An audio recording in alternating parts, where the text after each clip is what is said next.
Alright, welcome to part 2 of my Clancy review. Ooh, that rhymes. So after going through each song in part 1, you can probably tell where I stand on this album.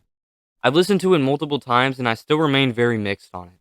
Half the album's really great, and about half the album's either really bad or pretty mediocre. And those are just the tracks on their own. Now I want to talk about the track order, the lore, and the way this album was promoted. All of which really, really hurt this album for me. Alright, so this part of the review is obviously going to focus on a ton of negatives I have about the album. However, first, I did want to point out something I noticed which was really cool about the entire album, and that's the sonic poetry of this LP. The entire album combines elements from each of the Dema concept albums. A lot of songs have the grainy vocals from Blurry Face, atmospheric synths from Trench, and the poppiness from Scaled and Icy. Although it's not executed well at all for half the time, just thought it'd be cool if I mentioned that. So, I don't know if it's just me or not, but the order of songs in this album is god awful. This album feels like it's on shuffle and flows like a speeding truck on a highway full of speed bumps. You start off with Overcompensate, which is this huge intro that builds up with synths and continues with rapping throughout the entire song. Then immediately you go to Next Semester, which is this gritty alt-rock song that ends with a beautiful ukulele conclusion. Already this transition is an odd whiplash of sounds, but it gets worse.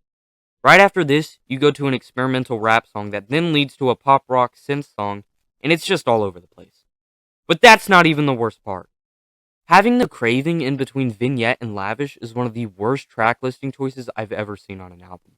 Lavish coming after Vignette, although both songs are terrible, would have at least done some justice to the album as a whole because they sound somewhat similar instrumentally.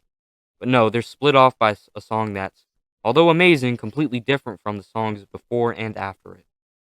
However, I did see a theory online saying that the track listing is wrong on purpose and that, in the beginning at least, the track listing goes Overcompensate to Navigating to Next Semester.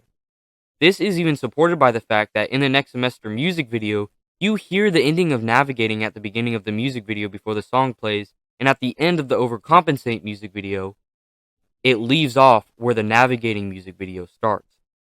I even listened to these songs in order, and let me just say, it sounds way better. Like, way, way better. It's insane how one song placed somewhere else can change the feel of an album so much. I even made my own playlist with all the songs from Clancy and tried to fix the track listing to make it sound right. And I did it like this. Ignore the intro and closing track. So first you start off with your alt-rock slash ukulele section, which at first sounds pretty weird, but if you just listen to it, it works.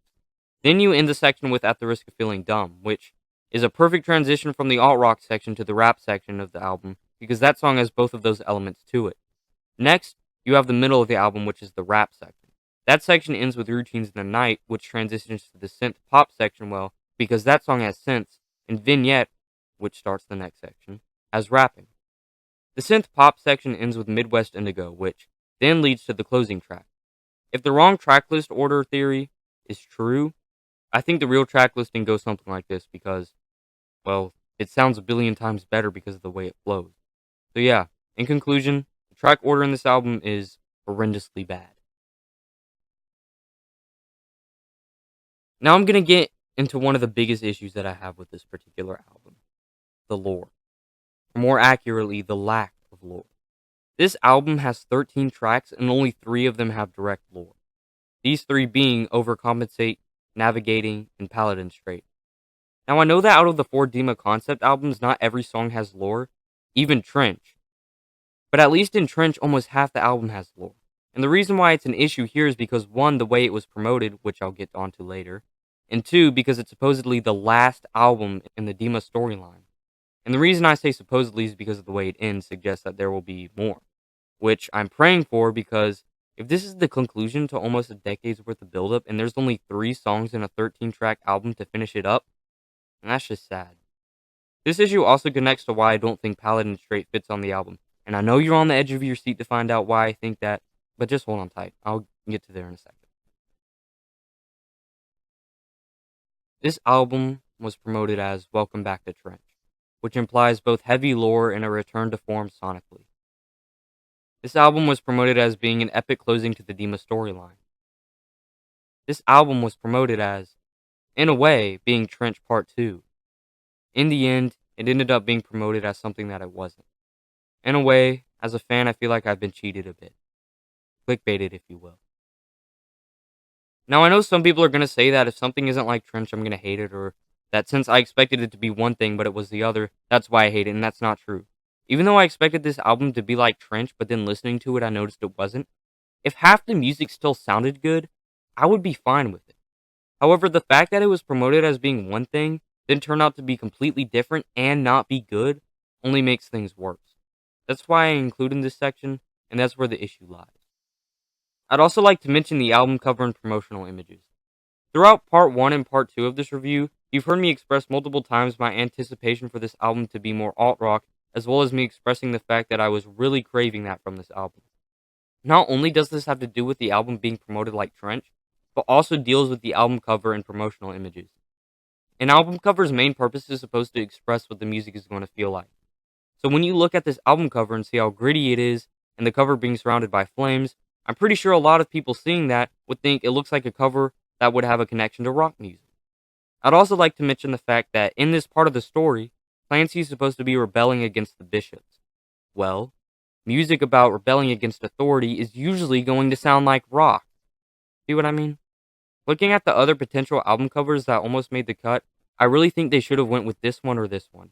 They both have cooler colors which fit some of the more synth pop vibes, but also have a gritty darkness to them that fit the rock vibes on this album. If they went with one of these covers, I wouldn't be as mad because it would actually somewhat fit how most of the music sounds.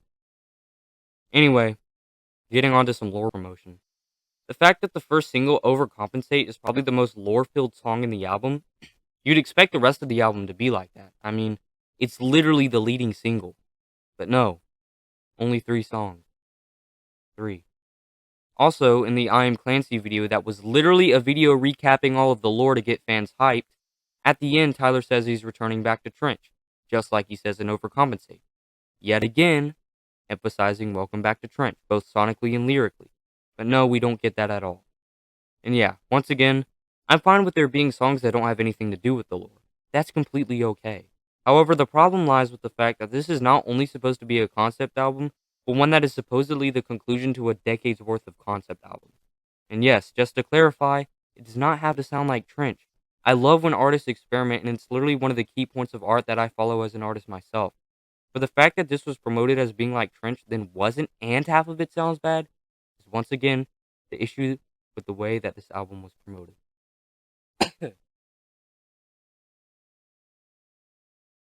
Okay, finally, the moment most of you have probably been waiting for. Why don't I think Paladin straight belongs on this album? Well, I've basically already told you. Lore.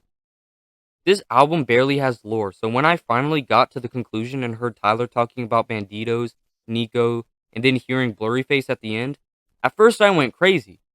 But then when I kept listening to the album, I started to realize, why is this lore-packed conclusion at the end of an album that barely has lore? It doesn't feel like as much of an epic conclusion as it could have been because the album that's supposed to be a conclusion doesn't build up enough for the ending. Sure, you can say that all the Demon albums build up for this conclusion, which is true, but this particular album doesn't aid much in that build up, which is why I don't think Paladin works for this particular album. So to clarify, I think Paladin is a perfect quote-unquote conclusion for all the Demon albums, but not for this particular album. I think Paladin should have been saved for an album that's packed with lore. Not for an album that only has 3 songs with lore, because although it's impactful if you followed all 4 of the concept albums, it's not as impactful as it could have been if it was left for another album that's packed with lore. Which leads me to one of the last sections of the video. The double album theory. This is a theory that's been going around online, saying that there's going to be a Clancy Part 2, because of the way that this album ends. And honestly, I kind of believe this to be true. And if it is true, I'm praying that this Clancy Part 2 has more alt rock sounds if it's being promoted like that, and hopefully it has more lore. Because if it doesn't, then that's just really sad. So, what would I give this album out of 10? Although there are a lot of songs that I like here, there's still a lot of stinkers that hit like a truck when you hear them.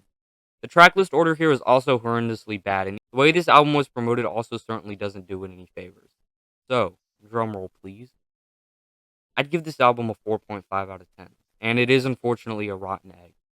But let's just say you're a casual alternative or music listener in general, and you're not necessarily a fan of 21 Pilots, but you're curious about this album. For those type of listeners, I would give this album a 6 out of 10, which is barely passing as a good egg.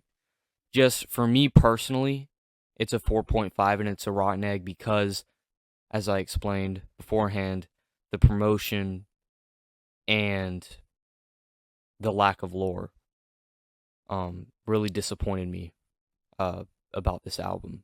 When I first listened to it, I'd probably give it a 7, and that just goes to show how crazy recency bias and hype can influence someone's opinion.